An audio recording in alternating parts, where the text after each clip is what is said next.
뱀들아, 독사의 새끼들아, 너희가 어떻게 지옥의 판결을 피하겠느냐. 마태복음 23장 33절.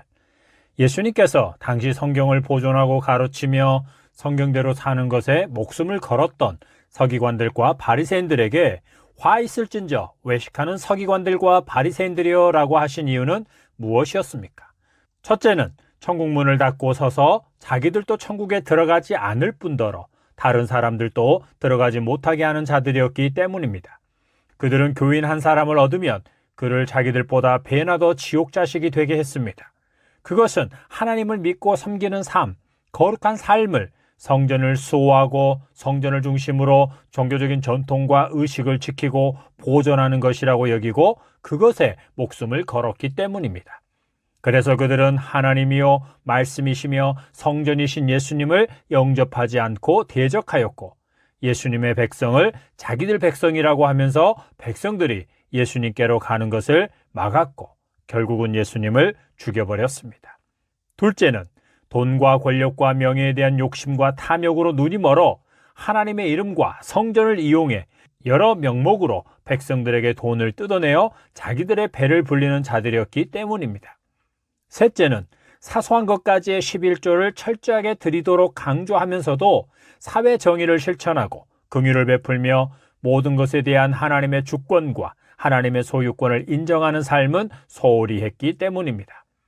그들이 성전을 지키고 보존하는 것과 11조를 비롯한 수많은 종교적인 규례를 철저하게 지키도록 한 것은 결국 하나님의 영광이 아니라 자기들의 욕심을 채우고자 하는 것이었습니다. 11조는 물질을 얻게 하신 분이 하나님이시요 그 물질의 모든 소유권이 하나님께 있음을 고백하는 것입니다. 그래서 온전한 11조는 정확히 10분의 1이 아니라 자신의 소유에 대한 올바른 신앙 고백이 먼저 있어야 합니다. 또한 하나님께서 주신 물질을 하나님의 뜻대로 사용하고 있어야 합니다. 그것은 고아와 과부의 하나님, 가난한 자들을 기억하시고 그들을 돌보시는 하나님을 믿는 자로서 사회적인 약자, 그들 중에서도 먼저는 믿음의 형제들 중에 가난한 자들을 돕고 섬기는 것입니다. 이것이 사회의 정의와 긍휼을 실천한다는 것입니다. 온전한 11조가 하나님 보시기에 깨끗한 방법으로 번 물질에 11조여야 한다는 것은 너무도 당연한 것입니다. 뇌물을 주고받거나 불법이나 편법으로 벌지 않은 것이어야 하고 가난하거나 약한 자들을 억압하거나 부당한 방법으로 번 것이 아니어야 하며 남을 속여서 번 것이 아니어야 합니다. 11조를 비롯한 종교적인 전통과 규례를 지키는 것이 사회에서 정의롭고 공의롭게 사는 것과 다른 사람들에게 긍휼을 베풀며 사는 것을 대신할 수는 없습니다. 그런 삶이 없는 11조는 하나님께 연락되지 않습니다. 유대인이 아닌 이방 그리스도인 중에서 11조는 못하지만 그가 일상에서 정의와 공의를 행하며 긍휼을 베풀며 사는 자라면 그는 자기 몸을 거룩한 산 제물로 하나님께 드려 영적인 예배를 드리고 있는 자입니다. 예수님께서 화 있을진저 외식하는 서기관들과 바리새인들이여라고 하신 네 번째 이유는 종교적으로는 완벽하고 거룩하고 경건해 보이지만 그들의 마음속에는 탐욕과 방탕과 불법으로 가득했기 때문입니다.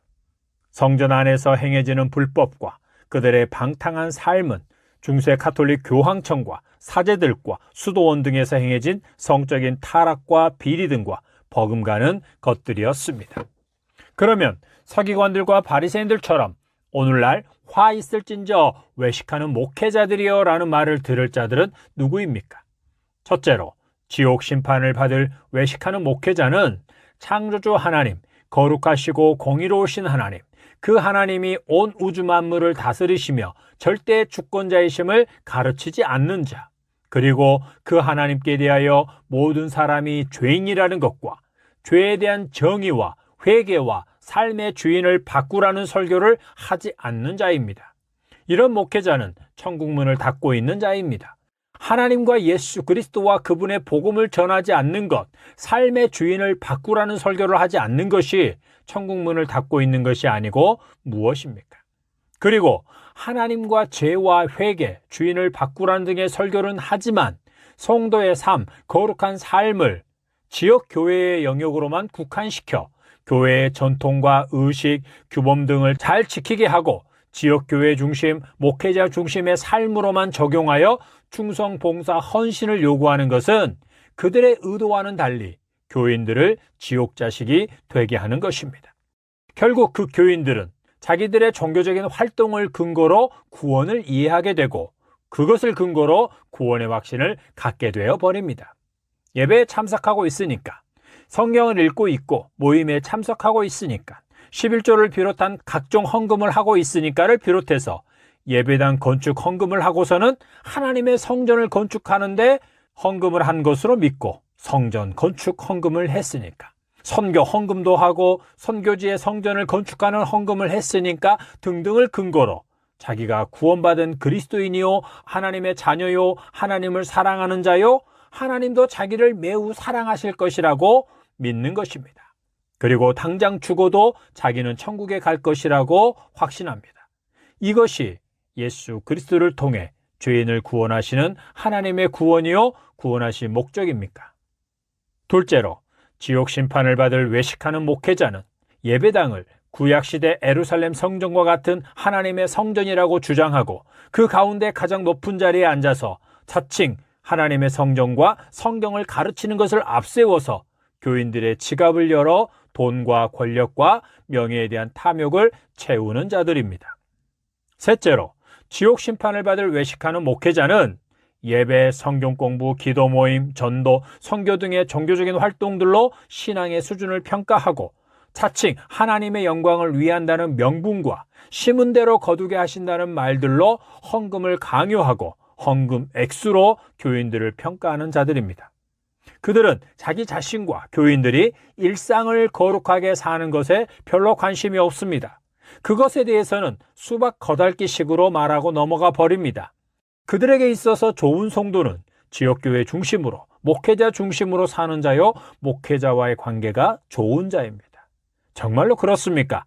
성경을 통틀어 하나님 편에 선 자, 예수님 편에 선 자들은 하나님과 예수님에게 복종하지 않는 이스라엘의 통치자들과 종교 지도자들로부터 미움과 박해를 받았으며 죽임을 당하기도 했습니다.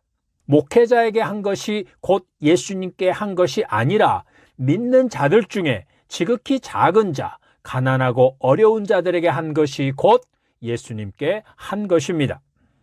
넷째로, 지옥 심판을 받을 외식하는 목회자는 욕심과 탐욕 때문에 불법을 저지르고 방탕한 삶을 사는 자들입니다.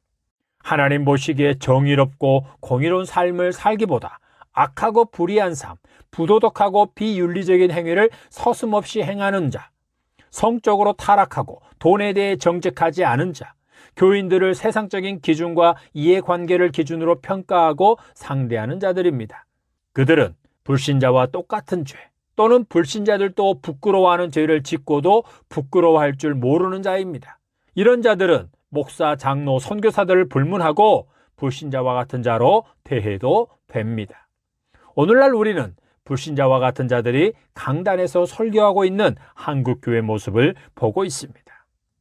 유대 백성들은 당시 지도자들의 잘못을 지적하고 도전하는 것에 대해 감히 엄두도 내지 못했습니다. 종교 지도자의 잘잘못을 평가하고 지적하는 것을 하나님을 대적하는 것이라고 쇠뇌를 당했기 때문입니다. 오늘날은 어떻습니까? 이전보다 개인주의가 더 심해지고 썬데이 크리스찬들이 부쩍 많아져서 목회자의 사생활에 대해 관심도 없고 비리가 터져도 교회 운영과 자기들이 원하는 설교를 잘하기만 하면 문제를 삼지 않습니다. 그럼에도 목회자에 대해서는 신성 불가침이라는 의식이 깔려 있습니다. 목회 방향과 방법, 설교에 대해서는 말할 것도 없고 비도덕적인 행실에 대해서조차 문제 제기하는 것을 꺼려합니다. 이것은 수십 년 동안 쇠뇌당한 결과입니다. 목회자에게 찍히거나 괘씸죄에 걸리면, 목회자와 관계가 좋지 못하면 하나님의 복은 고사하고 저주와 심판을 받게 될 수도 있다는 것입니다. 하나님의 은혜와 복은 반드시 강단을 통해서만 흘러온다고 알고 그렇게 가르쳐 왔고 그렇게 믿었으며, 그래서 목회자의 관계는 무조건 좋아야 한다고, 친밀해야 한다고 가르쳐 왔기 때문입니다. 그런 자들은 목회자가 강단에서 축복을 하거나 저주하는 것을 하나님께서 그대로 실행하신다고 믿습니다. 그것은 거짓말입니다. 기억하십시오. 하나님을 대적하고 예수님의 몸인 교회를 어지럽히고 더럽히는 자가 아닌 성도들에게 목회자가 사석에서나 강단에서 저주의 말을 한다면 그는 하나님께서 세우신 설교자가 아닙니다. 그런 목회자에게서는 당장 도망쳐야 합니다. 교회를 어지럽히고 더럽히는 자들에 대해서 말씀으로 권면하고 훈계하지 못하는 목회자도 매우 비겁한 자입니다. 자기의 안전과 안위를 더 중요하게 생각하는 자입니다. 오늘날 우리는 예수님의 삶과 그분의 말씀을 기준으로 예수님과 사도들이 했던 것처럼 목회자들의 옳고 그름을 판단하고 분별하는 것, 교회 안에서의 모습이 아니라 가정과 일상에서의 삶의 열매, 즉 삶의 모습을 통해 그들이 진정 하나님의 종인지 교인들을 자기 종으로 삼는 자인지를 분별해야 합니다. 그것은 얼마든지 가능하고 반드시 그렇게 해야 하는 것입니다. 다섯째로, 지옥 심판을 받을 외식하는 목회자는 누구입니까? 서기관들과 바리새인들에게 마지막 화가 선포된 이유에 해당되는 자들입니다. 예수님께서는 34절에 과거 그들의 조상들이 하나님께서 시대마다 보내신 선지자들을 핍박하고 죽였던 것처럼 그들 또한 예수님과 예수님의 제자들을 핍박하고 죽이는 자들이 될 것이라고 했습니다. 선지자들을 핍박하고 죽인 그들의 조상들과 그들은 하나님의 자녀가 아니라 뱀들과 독사의 새끼들이었던 것입니다. 지옥 판결을 피하지 못할 자들이었습니다. 그들은 요한복음의 말씀처럼 마귀의 자녀들이었습니다. 그리스도교가 로마 국교가 된 이후 백성들을 미혹하고 16세기 종교개혁 이후에는 그리스도인들을 핍박하고 죽인 로마 카톨릭, 그리고 청교도 목사들을 교회에서 쫓아내고 교인들을 핍박한 영국 성공회 등이 선지자들을 죽인 유대인들의 바톤을 넘겨받아 죄의 분량을 채운 자들입니다. 그러면 오늘날 개신교 안에는 그런 자들이 없습니까? 있습니다. 사도 바울이 단호하게 말한 것처럼 예수 그리스도의 복음 외에 다른 복음과 죄인들의 죄사함과 그들의 구원을 위해 십자가에 못 박혀 죽으신 예수님이 아닌 다른 예수를 전하는 자들입니다. 그리고 예수 그리스도의 복음과 십자가의 예수님만을 전하는 자들을 대적하고 비방하며 핍박하는 자들입니다. 그들은 저주를 받아 마땅한 자들입니다. 사도 바울이 왜 유대 종교 지도자들과 유대인들의 미움을 받았고 결국 그들에 의해 죽임을 당한 것입니까? 할례를 전하지 않았기 때문입니다. 다시 말해서 예수님만 믿어서는 천국에 갈 수 없고 모세의 율법도 지켜야 한다고 가르치지 않았다는 것입니다. 그들은 예수님을 믿는 것과 율법을 지키는 것을 대등한 것으로 취급합니다. 오늘날로 말하면 예수님을 믿고 구원받는 것을 지역교회 중심의 활동을 열심히 하는 것으로 생각하는 것입니다. 그것을 열심히 안 하면 구원이 취소될 수도 있다라고 겁을 주면서 말입니다. 기억하십시오. 예수님을 믿는 믿음은 옛사람을 새 사람으로 바꾸어 버립니다. 그 사람의 삶을 바꾸어 버리는 것입니다. 그 믿음이 산 믿음입니다. 그것이 복음의 능력입니다. 복음의 능력이 나타나지 않는 것은 전하는 자가 복음을 올바르게 전하지 않았기 때문이거나 듣는 자가 택함을 받지 않았기 때문입니다. 그 외에 다른 이유는 없습니다. 수십 년 전부터 설교 홍수시대라고 말합니다. 홍수 때는 물이 넘쳐나지만 모두 오염이 되어 있어서 정작 마실 물은 없다고 하면서 잘 분별해야 한다는 것입니다. 사람 중심, 치유 중심의 설교, 심리학 강의, 성공 비결, 재테크, 노후 대비 등의 강의와 같은 설교가 강단을 장악했습니다. 이러한 때 그런 설교, 아니 그런 강의들 중에서 하나님 중심, 예수 그리스도 중심, 예수님의 십자가 중심의 설교, 예수 그리스도와 그분의 복음을 올바르게 가르치고 그것을 지키도록 끊임없이 반복해서 가르치는 설교를 구별할 수 있어야 합니다. 이와 같이 오늘날은 목사, 선교사 등 사역자들의 홍수 시대입니다. 수가 많아졌다는 의미만이 아니라 오염된 자들, 하나님께서 세우지 않은 자들이 넘쳐나는 시대라는 것입니다. 하나님께서는 사역자로 택하지 않았는데 자기의 신앙 열심과 자기만의 소명, 자기 가정의 신앙적인 분위기 등 여러 이유로 사역자가 된 자들이 많습니다. 하나님께서 택하여 부르신 자만 사역자, 종교 지도자가 되던 시대는 성경 시대를 통틀어 한 번도 없었습니다. 이러한 때에 서기관들과 바리새인들과 같은 사역자와 하나님께서 구별하여 말씀을 맡기신 사역자들, 곧 말씀에 충성하는 사역자들을 구분할 수 있어야 합니다. 뱀들과 독사의 새끼들, 지옥의 판결을 받을 자들이 예수님께서 오시기 수백 년 전부터 종교 지도자가 되어 왔고, 그들이 예수님과 사도시대의 백성들 위해 군림하고 있었습니다. 그 후에 사도 베드로의 이름을 팔아 교황 제도를 만든 카톨릭이 1000년 이상을 지배했고, 종교개혁 이후에도 카톨릭 개신교를 불문하고 정치 세력과 결탁한 자들이 막강한 권력과 부를 차지하고 종교계를 좌지우지했습니다. 그것은 오늘날도 별반 다르지 않습니다. 뱀과 독사의 새끼들, 지옥의 판결을 받을 자들이 이사야, 예레미야 등 하나님의 선지자들을 핍박하고 죽였습니다. 그들이 예수님을 미워하고 핍박하여 죽었습니다. 그것은 선지자들과 예수님이 그들의 부와 권력을 유지시켜주는 율법과 예루살렘 성전의 참된 의미와 하나님께서 원하시는 삶이 무엇인지를 담대하게 전하고 가르침으로 그들의 부와 권력의 근간을 흔들었기 때문입니다. 그래서 이렇게 말할 수 있습니다. 구약 선지자들의 메시지를 그대로 설교하고 예수님의 말씀을 액면 그대로 전하고 가르치기를 거부하는 자, 그 말씀을 가감하는 자는 하나님께서 세우신 설교자가 아니거나 변질된 자입니다. 예수 그리스도의 복음과 그 복음의 능력을 전하고 가르치지 않는다면, 그 능력을 자기 삶 속에서 열매로 보여주지 않는다면 도대체 무엇을 위해 목회자나 선교사가 된 것입니까? 그렇게 하지 않는 자는 사도들이 말한 목사와 교사, 복음 전하는 자가 아닙니다.